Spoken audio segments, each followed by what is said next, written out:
Colorado lawmakers want to crack down on online bullying. Lawmakers will hear a bill tomorrow that would define cyberbullying and make it a misdemeanor. It would up the penalties for cyberbullying that inflicts serious emotional harm on a minor. One mom tells KRDO News Channel 13's Emily Allen that bullying changed her daughter forever. Jonathan, there are dozens of ways that teenagers communicate online. There's Facebook, Twitter, even Ask.com. And there's different social media platforms that are gaining popularity every day. This new bill would help law enforcement track online bullying. Marcy Quitzel says her sixth grader is a stellar student, a leader, and a happy girl.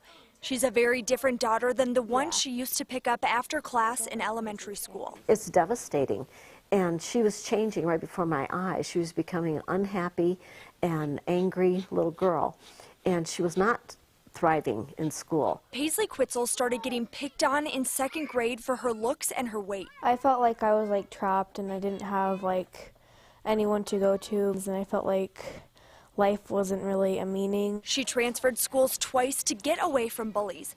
Eventually, she enrolled in online school. The sad thing to me is that was the answer. Paisley doesn't get bullied anymore, but she sees other people get picked on social media sites like Facebook.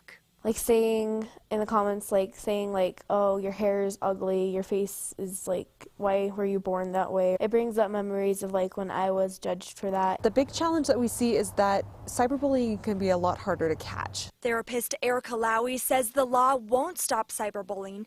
However, she points to domestic violence, an example of how specific laws targeting that form of violence have been very effective. That hasn't necessarily done anything to diminish domestic violence as a phenomenon, but it has raised people's awareness about it and also given us far more opportunities to prevent it and intervene in it. Lowy says that if this legislation passes, it needs to be flexible because the way people communicate online is constantly changing. Marcy thinks this bill could help parents help their children. It gives them at least something to respond with, where before you kind of just felt like you were stuck. Paisley hopes this bill powers down online and offline bullies.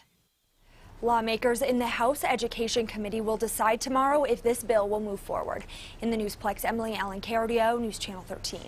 And lawmakers have introduced two other bills focused on cyberbullying. One proposal requires commercial websites that publish mugshots of people to remove the photos at the request of the person who's, if they've never been convicted. Also, the third bill would make a so-called revenge porn a crime. That's where people post explicit photos or videos of an ex online to humiliate them.